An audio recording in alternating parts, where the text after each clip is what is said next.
기도하십니다. 성령님 사랑합니다. 성령님 고맙습니다. 성령님 도와주세요.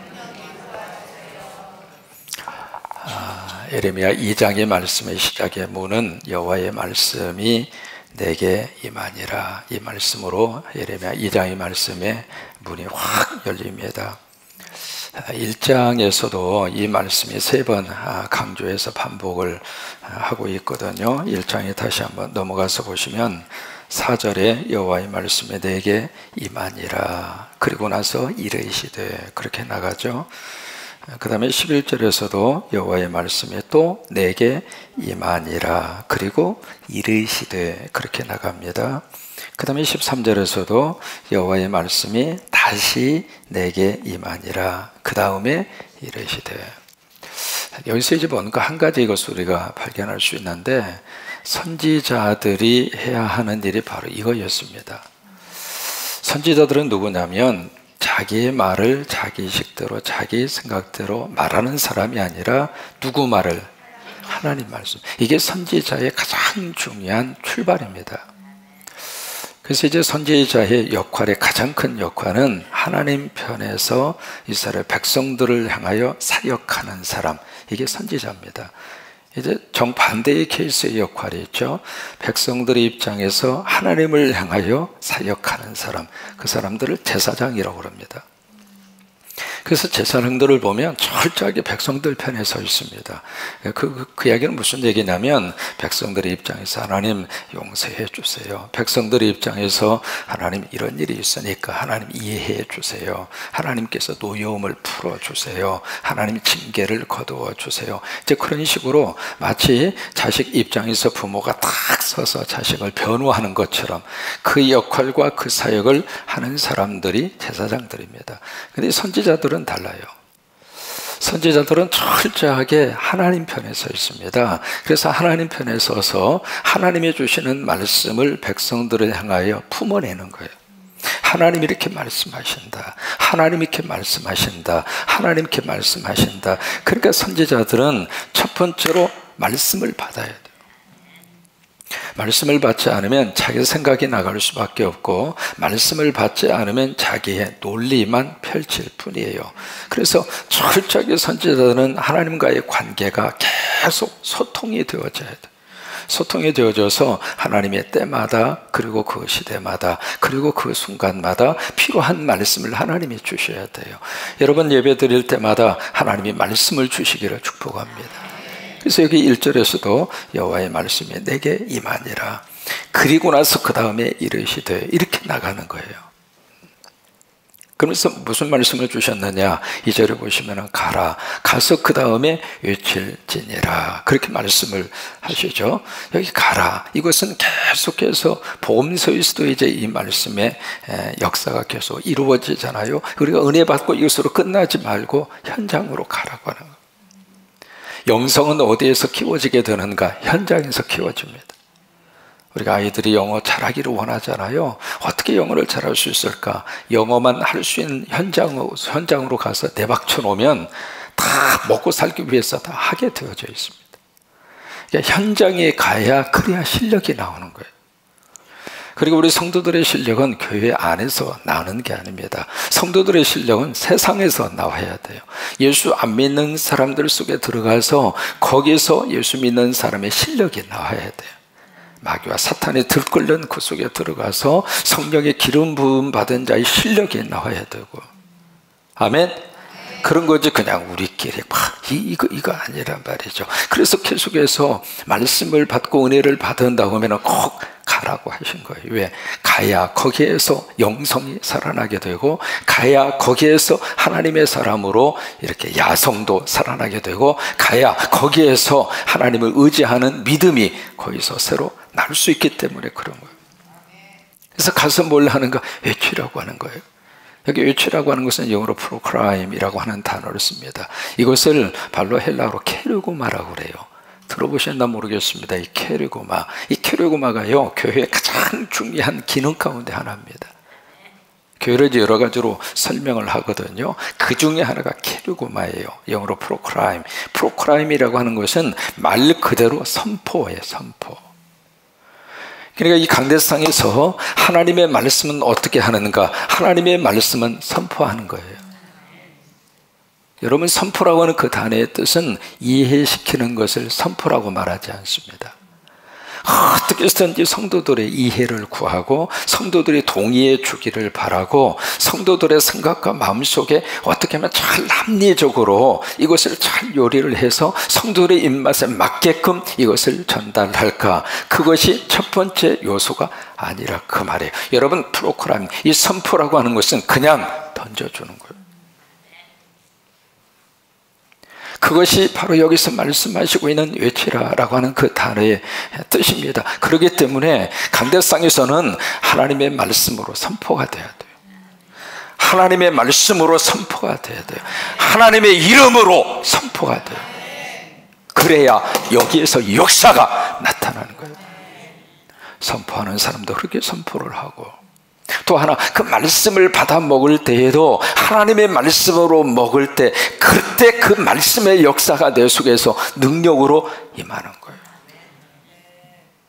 그래서 고린도서에 그렇게 말씀을 하시잖아요. 하나님의 약속은 얼마든지 그리스도 예수 안에서 예가 되나니 아멘 하여 하나님께 영광을 돌리느니라. 그러니까 말씀 앞에 우리가 아멘으로 응답하면 역사가 나타나서 그 역사가 하나님의 영광으로 나타난다. 그것이 데살로니가전서 2장 13절의 말씀도 마찬가지예요. 내가 너희에게 말씀을 전할 때 너희가 우리로 하여금 말씀을 받을 때에 인간의 말로 받지 아니하고 하나님의 말씀으로 받으니 진실로 그러하도다. 참 중요한 하나님의 말씀을 받는 우리의 태도이거든요. 진실로 그러하도다. 그러면서 그 다음에 하시는 말씀이 바로 그 하나님의 말씀으로 받는 그 사람을 통하여 하나님의 역사가 나타나느니라. 그래서 이제 뭐라고 외치는가? 거기 2절에 보시면 그렇게 말씀을 하시죠. 여호와께서 이와 같이 말씀하시기를. 그러니까 여기 지금 에레미야의 말이 아닙니다. 그러니까 사람의 말로 받으면 사람의 말로 받는 그 순간 거기에는 하나님의 역사가 빠져버립니다. 그런데 참 묘해요. 하나님의 말씀으로 받으면 그 하나님의 말씀의 영의 역사가 내 속에서 이루어집니다. 똑같은 성경 말씀인데 저에게 있어서는 빌립보서 4장 13절, 이 말씀이 하나님의 음성으로 하나님의 말씀으로 가슴에 새겨진 거예요. 그래서 말씀이 한번 새겨지면 그 말씀은 평생 갑니다. 계속해서 그 말씀 때문에 힘이 되고 그 말씀 때문에 능력이 임하고 그 말씀 때문에 다시 위로가 되고, 그게 사람의 말과 하나님의 말씀과의 차이입니다. 사람의 말은 듣고 잊어버리는 경우가 거의 대부분입니다. 그런데 하나님의 말씀은 한번 새겨지면 그 말씀이 내 속에서 은혜가 되고 그 말씀이 나에게 살림이 되면 그 말씀이 어느 시절 어느 때 받았든지 그 말씀이 죽을 때까지 가요. 왜요? 하나님의 말씀이기 때문에 그래요. 그래서 우리 자녀들 속에요, 하나님의 말씀 한 구절만 꽂히면, 우리 자녀들 속에 하나님의 말씀 한 구절만 꽂히면 그 속에 하나님께서 같이 그 인생을 하나님이 책임져 주시는 거예요. 그래서 2절 말씀에도 여호와께서 이와 같이 말씀하시기를. 왜 이렇게 선포할 수 있는가? 1절에 하나님의 말씀이 그에게 왔기 때문에 그래요. 그래서 여호와께서 이같이 말씀하신다. 그 무슨 말씀을 하시는가? 내가 너를 위하여 내 청년의 때의 인애와 내 신혼 때의 사랑을 기억하노라. 여기 지금 하나님이 뭔가를 기억하신다 그 말이에요.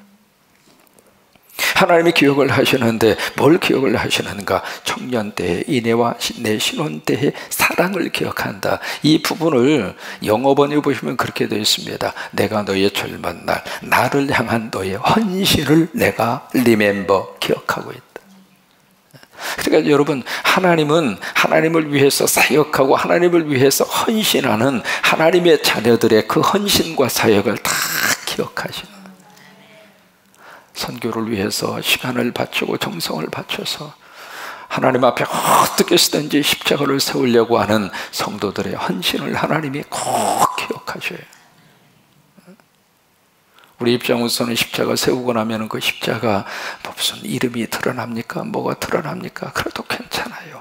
오직 하나님 앞에서 하나님의 이름으로 바쳐지는 헌신과 하나님의 이름으로 드려지는 그 물질을 통해서 곳곳에 십자가가 세워지고, 여러분 그것을 누가 기억하는가? 사람은 기억하지 못한다 하더라도 하나님은 기억하셔요.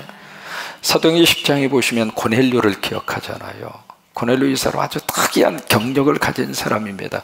가이사라, 바로 거기에서 주둔하고 있었던 로마의 군인입니다. 지금도 가이사라에 가서 보시면 아주 독특한 걸 몇 가지 발견할 수 있거든요. 예수님 고향 방문하시면 가이사라는 꼭 방문해야 할 필수적인 코스 중에 하나입니다. 왜냐하면 거기 로마 시대의 원형 경기장이 그대로 보존이 되어 있고요. 참 그 당시에 헤롯이라고 하는 사람이 그 바닷속에다가 수중 도시를 건설을 했어요. 이 헤롯이라는 사람은 아주 연구 대상입니다. 아주 독특한 사람인데 벌써 2000년 전에 거의 다 수중 도시를 그렇게 건설을 할 정도로, 그러니까 그 가이사라라고 하는 그 해안가에 있는 그 도시가 벌써 그 당시 2000년 전에 로마 주둔지가 될 정도로, 거기에 고넬료라고 하는 사람은 백부장이거든요. 근데 이 사람의 제9시 우리 시간 없는 오후 3시에 하나님 앞에 간절히 기도하고 있는데, 그러니까 그 당시에 고넬료라는 사람이 정시 기도 시간을 가지고 있었다 그 말이에요. 시간을 정해놓고 늘 하나님 앞에, 우리 식으로 말하면 새벽 영성을 고넬료가 가지고 있었던 거죠. 이 기도하는데 환상 가운데 천사가 오잖아요. 천사가 와서 고넬료에게 그렇게 이야기합니다. 고넬료야, 내 기도와 구제가 하나님께 상달되어 하나님께 기억하신 바 되었느니라. 여러분 참 기가 막힌 하나님의 축복입니다. 우리의 기도가 하나님께 상달되고 하나님이 기억하시고, 내가 주님의 이름으로 구제한 그것을 하나님께 상달되고 하나님이 기억하시고, 우리는 잊어버린 것 같은데 하나님은 잊어버리지 않으신다 이 말이에요. 그러면서 여기 기억한다. 이게 뭘 기억하는가? 너희 나를, 하나님을 향한 그 신혼의 사랑, 그 하나님을 향하여 뜨겁게 사랑하던 첫사랑, 내가 그것을 기억을 한다. 그러면서 2절 그 부분에 곧 씨 뿌리지 못하는 땅 그 광야에서 나를 따랐음이니라. 여기 이제 광야, 씨 뿌리지 못하는 땅, 광야, 이게 너무 척박한 환경이거든요. 그 척박한 환경 속에서도 참 하나님을 믿고 하나님을 사랑하고 하나님을 이렇게 순종하고 따를 때 너무 헌신적으로, 그것이 바로 신혼의 사랑이었어요. 그것을 에베소서에서는 에베소 교회를 향하여 첫사랑이라고 표현한 거예요. 처음에 가졌던 믿음의 강. 여러분 예수 믿는 사람은 누구나 다 첫사랑에 다 있습니다. 첫 감격. 막 처음에 예배 드리면서 막 너무 뜨거워서 찬송도 그냥 부를 수가 없어서 눈에서 눈물이 나도 모르게 막 흐르면서, 기도할 때는 아버지 부르는 순간 아버지가 나를 꼭 껴안아주는 것처럼 그런 것을 느끼면서 그냥 아버지 부르는 그 시간이 너무 행복했고, 하나님의 집에 오는 그 발걸음이 너무나 가벼웠고, 그냥 빨리 예배 끝나면 또 언제 예배 드리는가, 예배에 대해서 막 그리워하고 사모하고, 이게요 처음에 우리가 예수 믿었을 때에 갖는 첫사랑이에요. 그 첫사랑이 이스라엘 백성들에게도 있었고, 바로 그것을 하나님은 기억하고 있다 이 말이에요.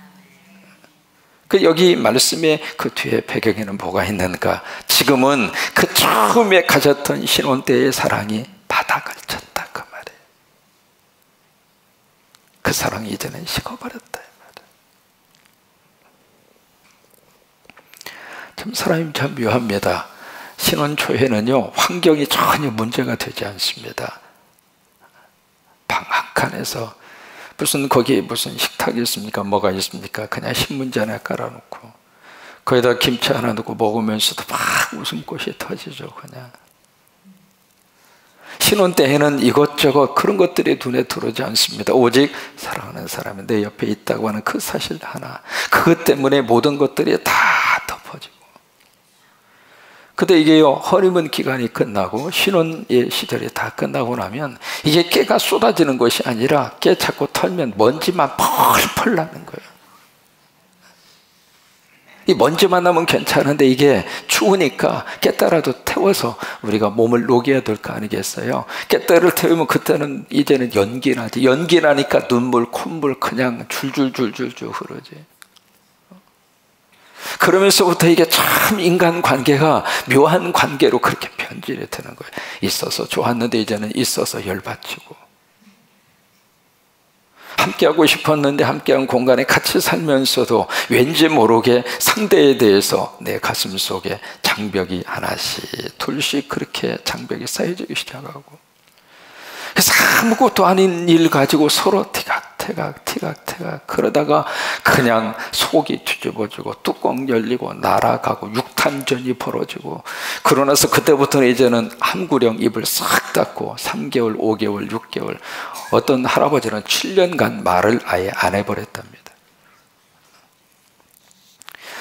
참 그런 속에서 이제 살아가게 되는데, 여기 지금 하나님이 다시 한번 이스라엘 백성들에게 너희가 나와 처음 만났을 때 신혼의 그 시절이 얼마나 아름다웠고 얼마나 나를 향하여 사랑하고 헌신하는 그 모습이 얼마나 귀했던가 내가 기억하고 있다. 여러분, 이 새벽의 영성을 통해서 그 사랑이 다시 한번 회복됐으면 좋겠어요. 뭐 거창한 게 아닙니다. 기도하다가 나도 모르게 울컥하는 그런 감정적인 은혜들이 다시 한번 우리 안에 회복되기를 바라고, 찬송하다가 나도 모르게 하나님 앞에서 성령님 하는데 갑자기 눈물이 픽 돌면서 그 첫사랑의 회복이에요. 그게. 그래서 3절에 보시면 너무 귀한 말씀을 하나님이 해주시고 있습니다. 이스라엘은 여호와를 위한 성물 곧 그의 소산 중에 첫 열매이니, 여기에 우리가 하나님을 사랑하고 이 하나님과의 신혼의 첫사랑을 회복하면 세 가지의 축복이 임해요.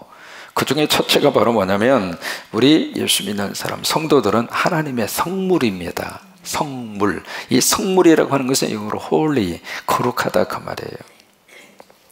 그러니까 예수 믿으면 하나님의 사람들은 바로 하나님 앞에 거룩한 백성이 되는 거예요.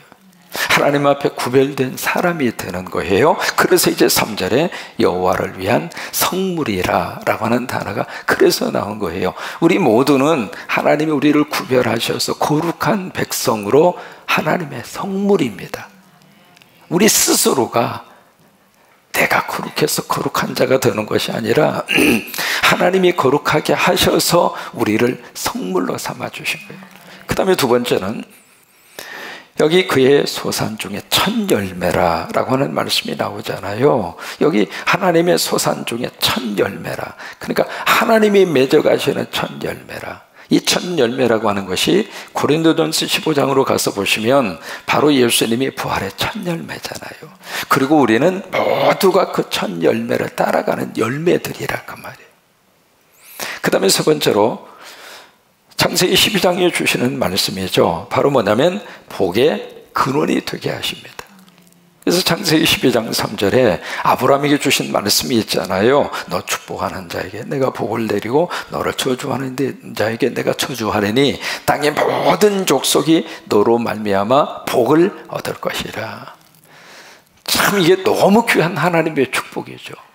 여러분이 바로 복이에요. 복덩어리예요. 여러분이 가는 곳마다 복이 흘러가게 될 거예요. 그러니까 내가 내 가정의 복덩어리라 그 말이에요. 이 새벽에 나와서 기도하는 하나님의 사람들이 이 군산의 복덩어리라 그 말이에요. 그분들이 한 분 한 분 나와서 기도할 때 하나님이 우리 군산 다시 세우셔요. 하나님의 사람들이 나와서 하나님 앞에 기도하면서 복덩어리로 설 때 그 사람 때문에 그의 회사가 살고 직장이 살고 가정이 살고 자녀가 살고, 왜? 하나님이 그렇게 말씀을 하셨으니까 너로 말미암아 모든 족속이 복을 얻을 것이다. 이번에 우간다하고 에스와티니라고 하는 조그만한 나라거든요. 스와질랜드라고 하는 나라가 그렇게 큰 나라가 아니거든요. 남아공이라고 하는 그 유명한 넬슨 만델라 하면 기억나는 나라가 남아공이거든요. 남아공에 이렇게 큰 복판에 이렇게 갇힌 상태로 있는 조그마한 나라가 스와질랜드였는데 이름은 이제 에스와티니라고 하는 나라 이름으로 바뀌었잖아요. 거기에 이제 여러분 아시는 김영섭, 전영선 그 두 분 선교사님이 어떻게 거기까지 가셨나 모르겠어요. 바울 선교위에 그 선교 훈련을 받으시고 거기까지 가신 거예요. 가셨는데 마음속에 와, 거기 가면 영어를 하셔야 되는데 어떻게 영어로 이분들이 사역하고 있나 참 궁금해요, 내가. 근데 이분들의 스케일을 또 하나님이 얼마나 크게 세우셨는지 2년 전 우리가 열심히 바자회해서, 우리가 바자회 하는 이유가 그런 거잖아요. 그거 한번 하려면 신경도 많이 써야 되고 여러 가지 그렇잖아요. 그래도 우리가 하자. 왜? 하나님이 기뻐하니까. 수고는 들어가고 힘은 들고 그렇지만은 그렇게 해서 한 푼이라도 우리가 정성을 기울여서 그곳으로 통째로 다 보내드렸어요. 그랬더니 거기다가 숨통고라고 하는 산림교회를 이렇게 세우셨고, 이제는 이분들이 얼마나 스케줄을 크게 갔는지, 목사님 거기다 기도원을 하나 세우고 싶어요 해서 설계도를 보내왔는데, 주여 무슨 배짱으로 이렇게 크게 세우려고 그러나 싶을 정도. 그래서 좀 기다리라고 그랬어요. 가서 한번 봅시다. 보고 같이 기도하고.